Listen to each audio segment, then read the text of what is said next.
Hello students.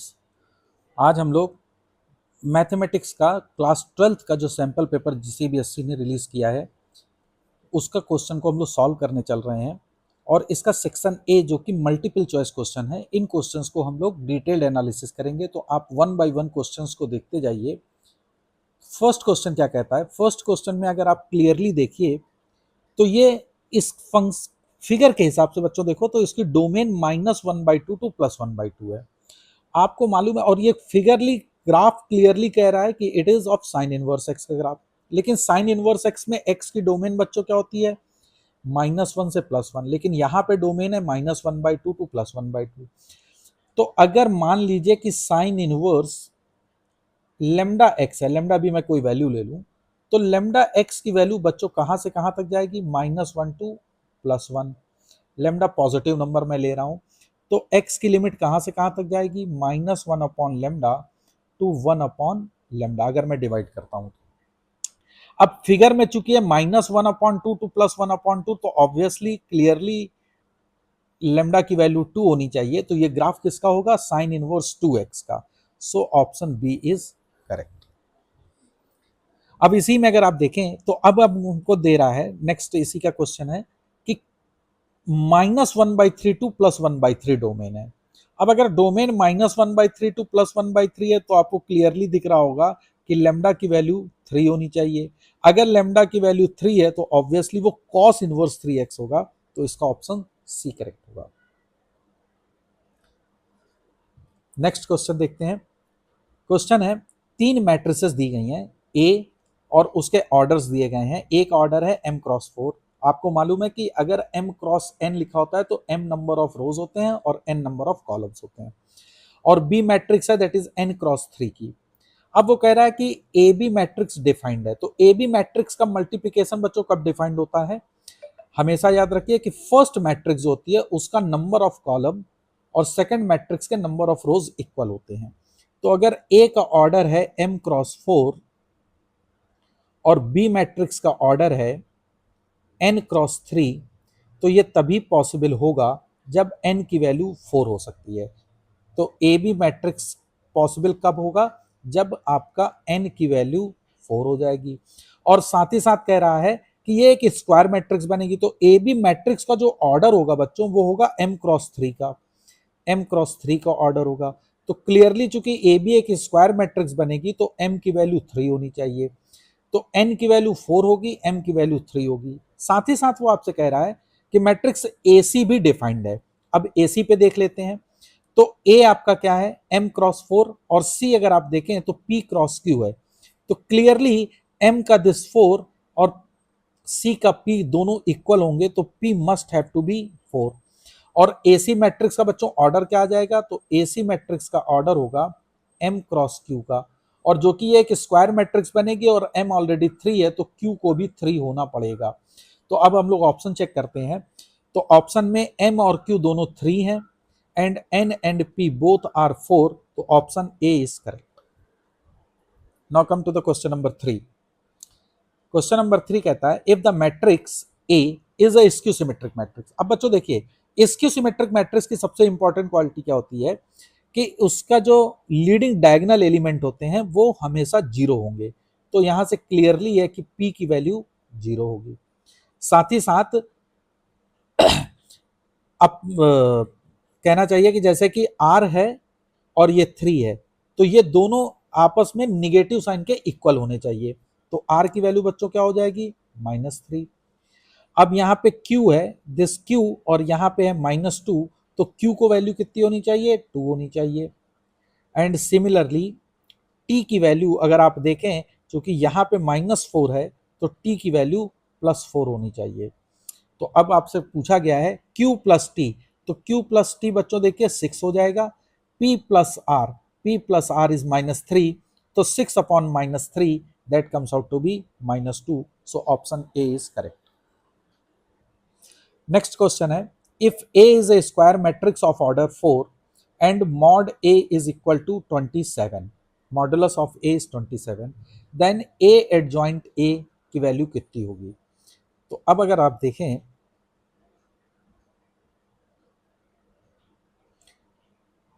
A adjoint A is nothing but it is mod A into I matrix.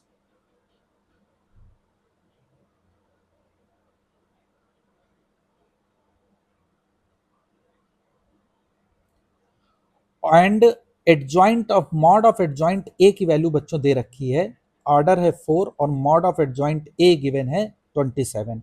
तो mod of adjoint ए क्या होता है बच्चों?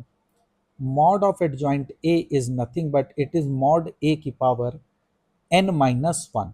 तो n है ऑर्डर 4, तो 4 माइनस वन दैट इज 3, तो मॉड ए का क्यूब हो जाएगा। अब ये दे रखा है 27 mod of adjoint A, this is 27, so mod A comes out to be 3। तो A adjoint A mod A into I, that is 3I. So the C will be the correct option. Now the next question is 5. The inverse of the matrix is, अब देखें अगर आपको जो matrix दी गई है ये एक डायगोनल मैट्रिक्स है, और डायगोनल मैट्रिक्स की सबसे बड़ी क्वालिटी होती है कि अगर सपोज कर लीजिए कि आपका कोई डायगोनल मैट्रिक्स में नंबर A1 A2 A3 है, तो इनवर्स जो लीडिंग डायगोनल होंगे तो उनके इनवर्स के जो एलिमेंट होंगे बच्चों वो रेसिप्रोकल हो जाते हैं। तो अगर इसी को प्रॉपर्टी को आप यूज करें तो 3 का रेसिप्रोकल 1/3, 2 का 1/2 एंड 5 का 1/5, rest of the element will be 0, so option B will be correct. Next question है the value of the determinant. तो अगर हम इसको मल्टीप्लाई करें तो this comes out to be cos 67 into cos 23 minus sine 67 into sine 23। अब अगर आप देखें तो ये cos है, cos भी माइनस साइन है, साइन भी, this is nothing but it is cos of a plus b, that is 67 plus 23, और 67 and 23 is 90, so cos 90 becomes 0, so option A is correct. Next question है if a function defined by fx equal to kx plus one, अगर x की value pi से छोटी या उसके बराबर है, और fx की वैल्यू है cos x अगर x की वैल्यू पाई से बड़ी है, और फंक्शन दिया गया है continuous, then the value of k is. तो देखिए फंक्शन कंटिन्यूअस होने के लिए पाई पे फंक्शन चूंकि ब्रेक हो रहा है तो कंटिन्यूटी हम पाई पे चेक करेंगे, तो f pi minus is equal to f pi plus is equal to f of pi. Pi minus and pi plus क्या है, जब f की वैल्यू x की वैल्यू पाई से छोटी होगी तो फंक्शन की वैल्यू क्या होगी, पाई से बड़ी होगी तो फंक्शन की वैल्यू क्या होगी, और पाई पे कंटिन्यूअस में ये तीनों वैल्यूज सेम होनी चाहिए। तो अगर आप f ऑफ पाई चेक करें तो put x is equal to pi, तो ये वैल्यू होगी k pi plus one, this is k pi plus one. And अगर x की वैल्यू पाई से बड़े पे मैं चेक करता हूं तो put x equal to pi in cos x, तो ये cos पाई बनेगा बच्चों, और cos पाई की वैल्यू बच्चों क्या होगी माइनस वन, तो ये दोनों वैल्यूज इक्वल होंगी, तो k pi must be equal to minus two, तो k must be equal to minus two upon pi, so function will be continuous when k is minus two upon pi, so option D is correct. Next question है F x is equal to X tan inverse X, तो हमको F prime one की value बच्चों calculate करनी है। तो देखिए इसमें दो फंक्शन का मल्टीप्लीकेशन है, एक फंक्शन है एक्स और दूसरा फंक्शन है टेन इनवर्स एक्स, तो हम डिफ्रेंसिएशन रूल अप्लाई करेंगे, तो एफ प्राइम एक्स की वैल्यू बच्चों क्या हो जाएगी, that is first function x, differentiation of second ten inverse x का डिफ्रेंसिएशन बच्चों होता है one upon one plus x square, plus second function that is ten inverse X and differentiation of first, तो x का differentiation 1 हो जाएगा। अब हमको f प्राइम 1 निकालना है, तो x की जगह पे 1 पुट कर दीजिए, तो f प्राइम 1, तो f प्राइम 1 की वैल्यू बच्चों क्या होगी, देखिए 1 हम पुट करेंगे तो दिस पहला वाला टर्म जो होगा इसमें 1 upon 1 plus 1 that is 1 upon 2 हो जाएगा, प्लस सेकंड वाले में देखिए तो टेन इनवर्स 1, टेन इनवर्स 1 बच्चों होता है पाई बाई 4, तो answer will be pi by 4 plus 1 upon 2, so B is the correct option. Next question है एक फंक्शन दिया गया है F x is equal to ten minus x minus two x square, और ये एक इंक्रीजिंग फंक्शन है। तो देखिए अगर कोई फंक्शन इंक्रीजिंग होता है तो उसका डेरिवेटिव ग्रेटर देन और इक्वल टू जीरो होता है, F prime x should be greater than और इक्वल टू जीरो। तो अब इस फंक्शन को हम डिफ्रेंशिएट कर दें, तो अगर हम एफ एक्स हमको दिया गया है तो बच्चों इसका डिफ्रेंशिएशन देखिए क्या होगा, एफ प्राइम एक्स की वैल्यू हो जाएगी minus one minus four x, अब -1 - 4x इसको मैं लिख सकता हूं 4x+1 और माइनस बाहर ले लूंगा, -4x+1। तो -4x+1 this should be greater than और equal to 0 for increasing function. तो इसका मतलब होगा बच्चों कि 4x+1 की वैल्यू लेस देन और इक्वल टू 0 होगी, या x की वैल्यू -1/4 से छोटी होनी चाहिए। So the option is -∞ to -1/4। अब देखिए इंक्रीजिंग फंक्शन में, चूंकि ये फंक्शन इंक्रीजिंग है, तो इंक्रीजिंग फंक्शन में ग्रेटर देन और equal to 0 is possible. strictly increasing में it should be always be greater than 0, so it should be -∞ to -1/4. Now come to the question number 10. The solution of the differential equation x dx plus y dy is equal to 0 represent a family.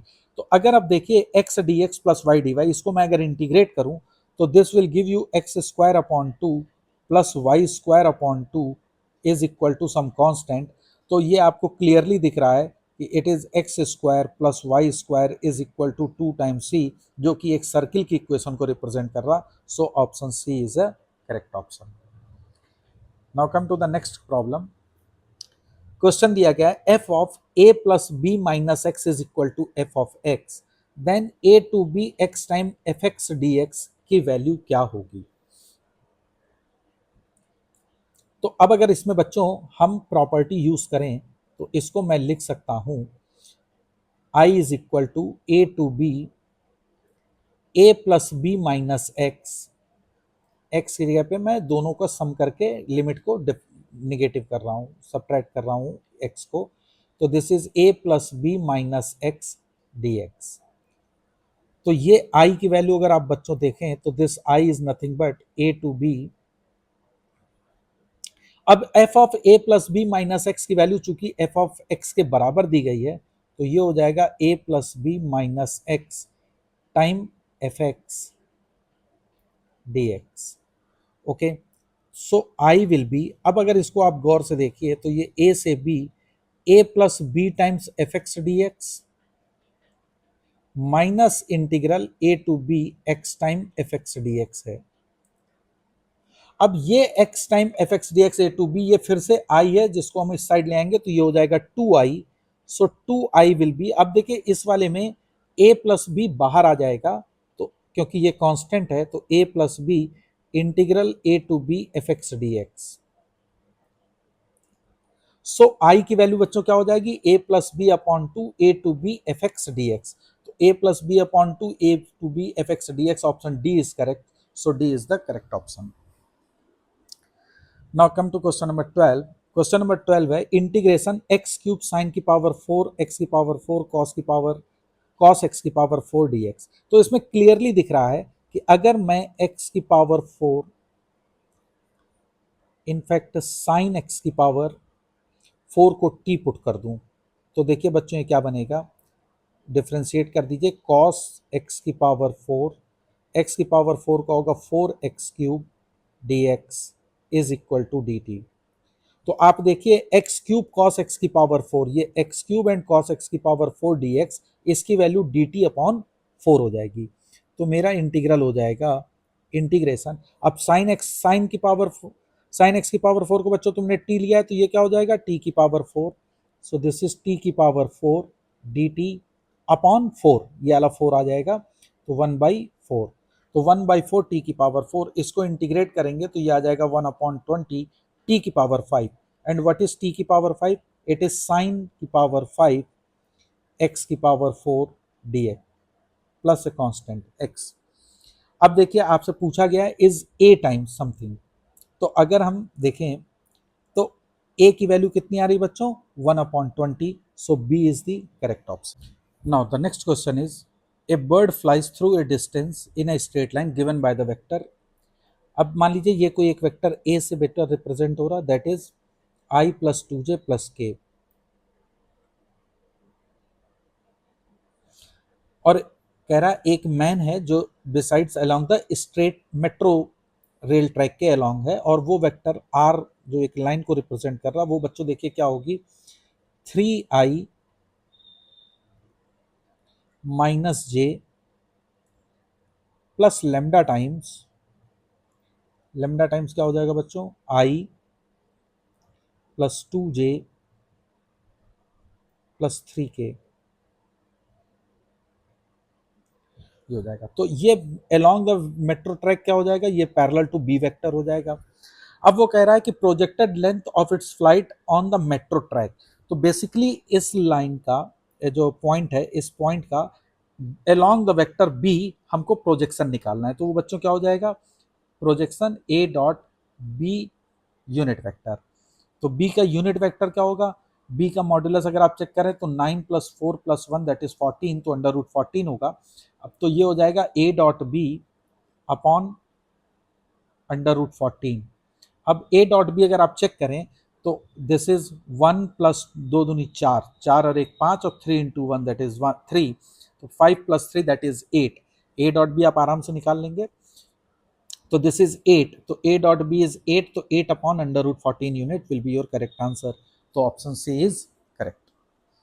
कहते हैं what is the distance of, next question है बच्चों 14, कि what is the distance of the point with position vector 3i plus 4j plus 5k from the Y axis.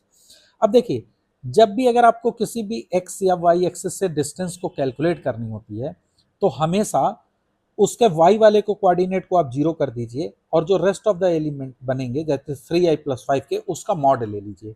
तो 3i plus 5k का mod कितना हो जाएगा, 34। तो correct answer is 34 units. Next question, A vector दिया है, B vector दिया है, सी वेक्टर दिया है, तीन वेक्टर्स हैं।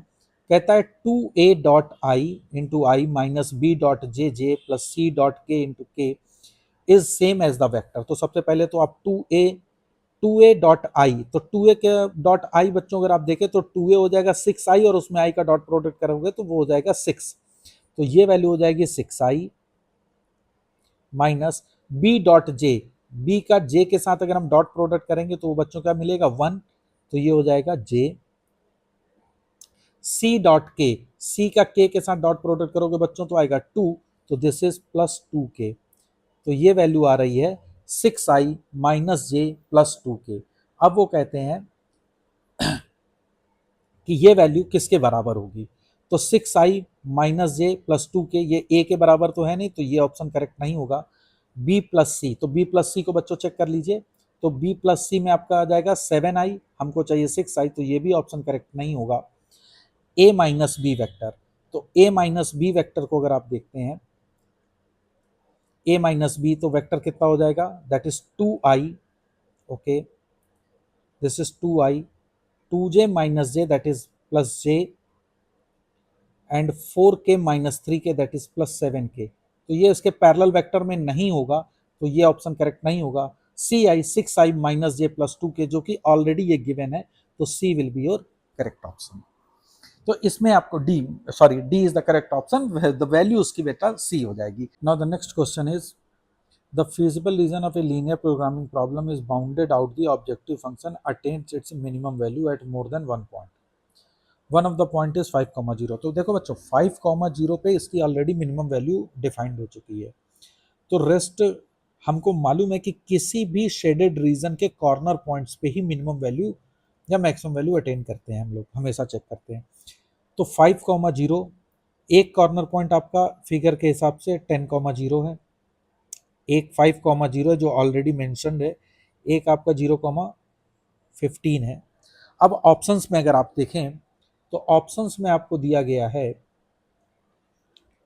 2,9, तो 2 एक्स पे है, और वाई पे अगर आप 9 देखें तो ये पॉइंट कुछ यहाँ जाएगा जो कि कॉर्नर पे है। 6,6, 6,6 ये कॉर्नर के बाहर चला जाएगा। 4,7, तो दिस 4,7 ये पॉइंट बच्चों अगर आप देखें तो ये इनसाइड द पॉइंट आएगा, ओके। तो अगर इन पॉइंटों पे हम कंसीडर, और 0,0 चूंकि 0,0 यहाँ पर आएगा, और ये पॉइंट चूंकि 5,0 पे ऑलरेडी मिनिमम डिफाइंड है, तो 0,0 फिजिबल रीजन के बाहर भी है, तो इस पे हम डिफाइंड नहीं करेंगे। तो कॉर्नर पॉइंट को अगर हम ध्यान देते हैं तो 2,9 मेरा the most appropriate corner point दिख रहा है। So as per this question 2,9 will be your correct answer, so answer A is correct. Next question है, a person observe the 4 digits of your 6 digit pin number. अब देखिए, आपका pin जो है वो 6 डिजिट का है और उसने 4 डिजिट ऑलरेडी ऑब्जर्व कर रखी है। What is the probability that the person can guess your PIN. तो फर्स्ट 4 डिजिट उसने देख लिया, तो लास्ट के 2 डिजिट को उसको देखना है। तो अब लास्ट के 2 डिजिट में सैंपल स्पेस क्या बन सकता है, तो कोई भी 10 नंबर आ सकते हैं, 0 से लेकर 9 के बीच की कोई भी एक डिजिट पहले 5th प्लेस पे और 6th प्लेस पे। तो 10 × 10 हो जाएगा बच्चों, 5th प्लेस पे और 6th प्लेस अगर ये हमारा है, तो इस पे हम लोग कितने 10 डिजिट दे सकते हैं और इस पे भी 10 डिजिट रख सकते हैं, क्योंकि 0 से 9 तक 10 डिजिट्स होंगी। तो सैंपल स्पेस तो बच्चों बनेगा 100 का, लेकिन उसमें करेक्ट वन केवल एक ही होगा, तो फेवरेबल केस होगा 1। तो 1/100 will be the correct answer, so B is your answer. तो अब ये रीजन असर्शन के 2 क्वेश्चंस हैं। क्वेश्चन आपका है 19th problem, the value of the expression sine inverse √3/2। देखो बच्चों, साइन इनवर्स √3/2 की वैल्यू कितनी होगी, this is π/3 plus tan 1 tan 1 की वैल्यू कितनी होगी बच्चों, this is nothing but π/4 minus sec inverse √2। अब सेक इनवर्स √2 जो होगा वो हो जाएगा बच्चों cos inverse 1/√2, and cos inverse 1/√2 is nothing but it is π/4. So this is π/4। तो ये π/4 से π/4 कैंसिल हो जाएगा, तो value of the expression comes out to be π/3, जो कि इसमें π/4 दिया गया है। तो एजर्सन ए जो है वो फॉल्स है। आर क्या कह रहा है, the principal value of sine inverse X and that of sec inverse X. Sine inverse X is -π/2 to +π/2, so A is false but R is true, so D is the correct option। तो इसके लिए बच्चों D correct option होगा। Now the next question is, आपको दिया गया है 2 vector दिए गए, non zero vector A and B। R एक एनदर वेक्टर है और दिया गया है R cross A plus B equal to 0। तो देखिए, अब R cross A plus B अगर वेक्टर बच्चों 0 है, तो इसका मतलब होगा R वेक्टर जो होगा वो A प्लस बी के पैरेलल होगा। अब देखिए दूसरी चीज कि A प्लस बी वेक्टर जो होगा वो हमेशा ए बी वेक्टर के प्लेन में होगा। इसका मतलब आर वेक्टर किसके प्लेन में होगा, ए बी वेक्टर के प्लेन में आर वेक्टर होगा। ये तो क्लियर है यहां से।